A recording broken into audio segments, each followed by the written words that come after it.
Assalamualaikum warahmatullahi wabarakatuh. Alhamdulillah wa syukurillah wa la hawla wa la quwata illa billah. Asyhadu an la ilaha illallah wahdahu la syarikalah wa asyhadu anna Muhammadan abduhu wa rasuluhu wa la nabiyya ba'dah.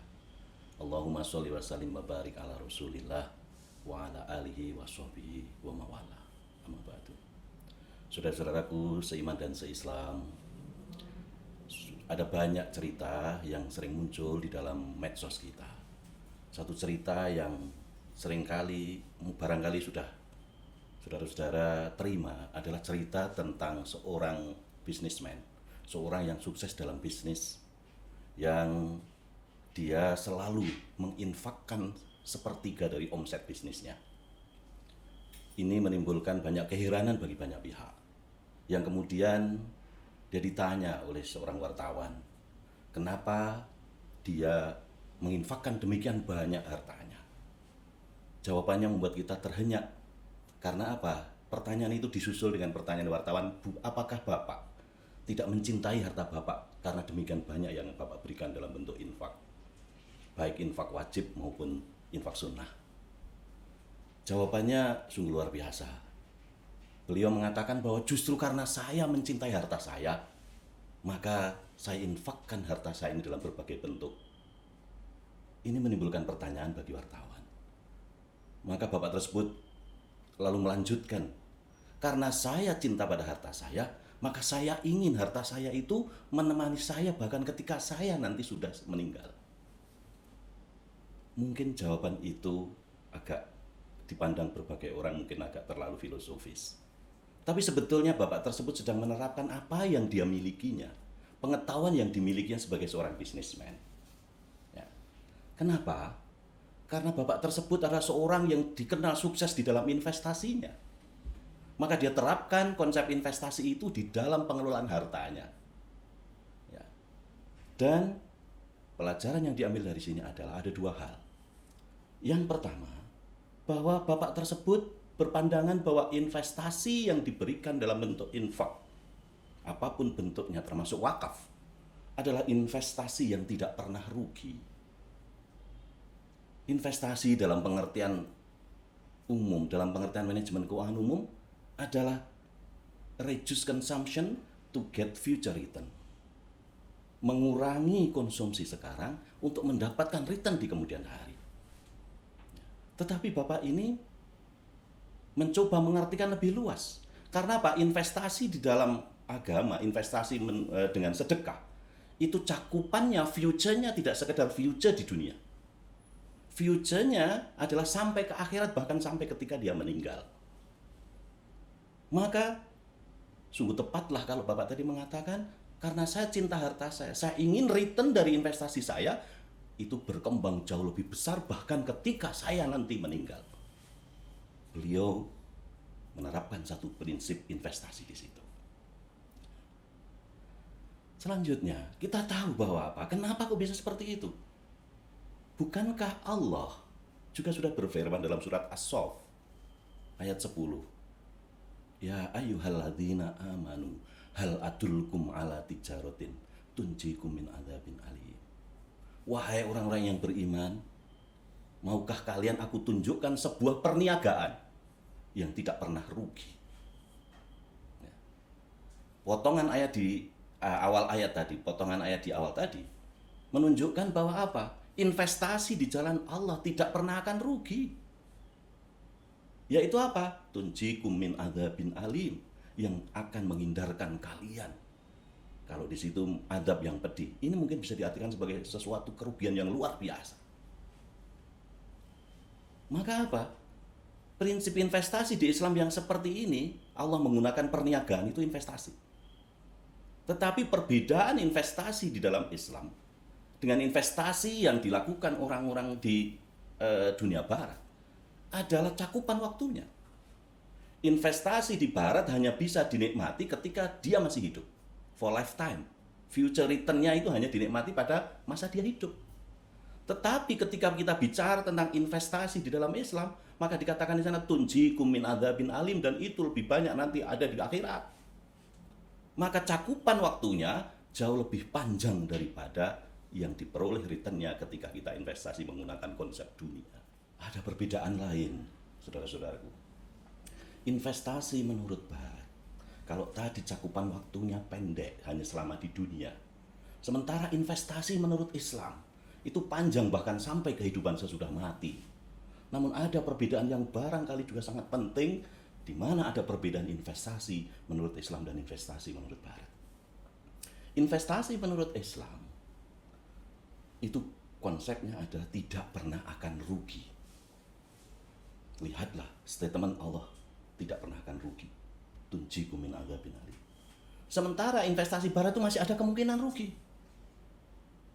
Ada konsep high risk, high return, di mana antara risk sama return itu searah linear.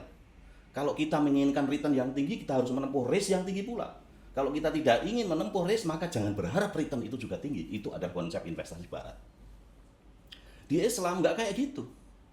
Investasi di Islam nggak pernah rugi. Bahkan bisa berlipat ganda. Berlipat ganda. Investasi yang dilakukan di Islam, apalagi ketika itu diniatkan betul untuk mendapatkan ridhoan Allah, maka returnnya sangat berlipat ganda. Konsep inilah yang berbeda dengan konsep Barat. Maka wajarlah Bapak tadi, karena saya begitu cinta harta saya, maka saya menginfakkan harta saya sebanyak-banyaknya. Karena supaya harta tersebut memenuhi saya. Dan infak saya ini adalah investasi saya yang nanti tidak pernah akan rugi. Pelajaran kedua yang kita ambil adalah Bapak tadi tahu betul bagaimana rizki itu diberikan oleh Yang Empunya hidup ini kepada para makhluk di dunia. Saudara-saudaraku yang berbahagia, mungkin sudah banyak kita ketahui bahwa ada 4 tingkatan rizki yang diberikan Allah kepada makhluknya di muka bumi ini. Tingkatan yang pertama adalah tingkatan rizki yang diberikan kepada seluruh makhluk. Siapapun dia, meminta atau tidak meminta, maka rizki itu akan diterima oleh makhluk. Salah satu ayat yang berbicara tentang itu adalah dalam salah satu ayat dalam surat Hud. Wa ma min dabatin illa 'ala Allahi rizquha wa ya'lamu mustaqarraha wa mustawda'aha. Tidak ada satu ekor pun hewan melata di muka bumi ini yang tidak dijamin rizkinya. Apalagi manusia, minta atau tidak minta. Seekor cacing yang di dalam tanah yang kita pandang tidak memiliki kekuatan apapun, sudah dijamin rizkinya. Cicak yang merayap di dinding pun, makanannya jauh lebih gesit daripada cicak, tapi tidak ada cicak yang kelaparan. Karena apa? Allah sudah menjamin rizki setiap makhluknya. Itu rizki tingkat pertama. Rizki tingkat kedua adalah rizki yang diberikan oleh Al-Khaliq kepada makhluknya, kalau makhluknya itu mau berusaha. Maka tingkatan rizki yang kedua ini adalah rizki yang ketika diperoleh itu karena hasil usaha dia dan karena kasih sayang Allah. Maka kita bisa bandingkan cicak yang ada di dalam kandang, tentu rizkinya lebih sedikit daripada cicak yang mau keluar mencari mangsa. Begitulah manusia. Manusia yang mau berusaha, tentu Allah akan memberikan rizki yang lebih daripada manusia yang tidak mau berusaha. Ini rizki tingkatan yang kedua. Rizki tingkatan yang ketiga adalah rizki yang mau disyukuri, yang mau berbagi. Barangkali kita sudah hafal betul firman Allah dalam surat Ibrahim. La in sakartum la azidannakum wa la in kafartum inna adzabi lasadid. Barang siapa yang mensyukuri nikmat, maka nikmatnya akan ditambah. Dan barang siapa yang kufur nikmat, maka sungguh azab Allah akan pedih. Kalau kita perhatikan ayat ini, di depan ini tidak ada ya ayyuhalladzina amanu. Artinya, itu berlaku kepada seluruh manusia. Apakah manusia itu beriman? Apakah manusia itu kafir? Apakah manusia itu yang paling jelek di dunia? Ketika dia mau bersyukur, Allah sudah menjamin la azidannakum. Maka tidak mengherankan betapa banyak orang-orang barat yang notabene tidak muslim, ketika mereka memberikan charity, dia mau berinfak, bersedekah, maka hartanya tidak akan pernah turun, hartanya akan naik terus. Maka dalam cerita saya, bapak-bapak yang di depan tadi, yang menginfakkan, itu hartanya tidak pernah akan turun. Ada sebuah penulis barat yang mengarang buku The Greatest Money. Dalam buku tersebut, dia mengatakan bahwa apa? Kalau Anda ingin harta Anda bertambah, maka berbagilah. Karena apa? Karena ini adalah hukum alam, kata orang Barat. Kalau orang Islam bilang adalah ini sunnatullah. Oleh karena itu, Bapak tadi yang menerapkan infak sepertiga hartanya tadi, melaksanakan apa yang dikatakan Allah, la in sakartum la azidannakum wa la in kafartum inna adzabi lasyadid. Saudara-saudaraku dalam iman dan Islam, tingkatan rizki yang keempat yang diberikan Allah kepada makhluknya adalah khusus diberikan kepada orang-orang yang bertakwa. Dalam surat At-Tolak ayat 2 Allah berfirman, wa may yattaqillaha yaj'al lahu makhraja wa yarzuqhu min haitsu la yahtasib wa may yatawakkal 'ala Allah fa huwa hasbuh. Ayat ini menunjukkan pada kita bahwa apa? Barang siapa yang bertakwa pada Allah, ya, maka sungguh Allah akan memberikan makhraja, jalan keluar. Ini adalah rezeki yang hanya diberikan kepada orang-orang mukmin. Apalagi ditambah dengan wa yarzuqhu min haitsu la yahtasib, dan memberikan rezeki dari arah yang tidak diduga-duga. Luar biasa sekali. Inilah perbedaan return. Kalau tadi perbedaan risk, ini perbedaan return dari sebuah investasi di dalam Islam. Return di Islam tidak semata-mata dalam bentuk materi, tapi return di Islam bisa materi, bisa non materi. Karena rizki tidak semata-mata dalam bentuk materi. Maka sungguh apa yang dilakukan Bapak dalam awal cerita saya tadi sesuai dengan bagaimana dia itu menerapkan ajaran Islam. Dia yakin betul bahwa rizki yang diterima jauh lebih banyak, bisa jauh lebih banyak dari sisi materi maupun non materi, dan bahkan bisa dinikmati sampai dia nanti sesudah mati. Cerita tadi mudah-mudahan memberikan gambaran pada kita. Ada satu kesempatan bahkan kita yang tidak punya banyak harta untuk bisa melakukan investasi yang bernuansa jauh lebih panjang dari sekedar investasi di dunia. Investasi itu infak, dan salah satu infak sunnah adalah wakaf. Di mana wakaf itu adalah ya kita menahan. Artinya ada harta yang ditahan untuk digunakan keperluan kemaslahatan umat. Ya. Kalau dulu wakaf biasanya selalu diasosiasikan dengan wakaf tanah, selalu diasosiasikan dengan wakaf sesuatu yang mahal. Maka seringkali ini menutup kesempatan bagi orang-orang yang tidak memiliki aset dalam bentuk tanah atau apapun yang nilainya besar.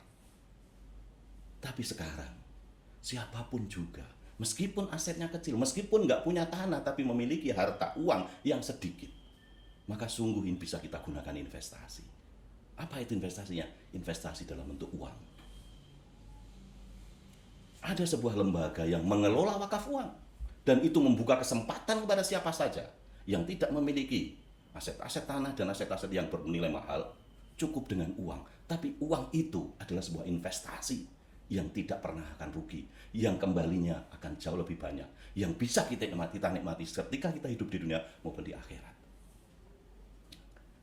Lembaga wakaf uang, salah satunya yang di Jogja adalah Lembaga Wakaf Uang Unisia. Lembaga Wakaf Uang Unisia membuka kesempatan kepada siapa saja yang memang ingin menerapkan prinsip-prinsip investasi tanpa memiliki aset yang banyak. Bisa digunakan untuk, bisa dipetik manfaatnya, baik jangka pendek di dunia maupun jangka panjang. Oleh karena itu, saudara-saudaraku, apapun yang kita infakkan, terutama uang, Lembaga Wakaf Unisia siap menerima investasi Anda, dan insya Allah akan disalurkan, akan dimanfaatkan untuk kemaslahatan umat. Saudara-saudaraku seiman dan seislam, Yayasan Badan Wakaf Universitas Islam Indonesia adalah sebuah lembaga wakaf yang menerima, menyalurkan wakaf Anda. Wakaf Anda yang merupakan investasi Anda inilah yang nanti kelak akan Anda bisa peroleh returnnya baik jangka pendek maupun jangka panjang, baik di dunia maupun di akhirat. Lembaga Yayasan Badan Wakaf Universitas Islam Indonesia menerima wakaf dalam bentuk apapun. Buat Anda yang tidak memiliki aset dalam jumlah yang besar, Anda tetap bisa melakukan wakaf melalui Lembaga Wakaf Uang Unisia, Yayasan Badan Wakaf UII. Karena Lembaga Wakaf Uang Unisia menerima wakaf Anda dalam bentuk uang berapapun yang akan disalurkan untuk kemaslahatan umat, untuk pemberdayaan umat. Dan satu hal yang pasti, dengan hanya mewakafkan tidak banyak aset dalam bentuk uang yang tidak terlalu banyak, maka ini merupakan satu investasi buat masa depan kita.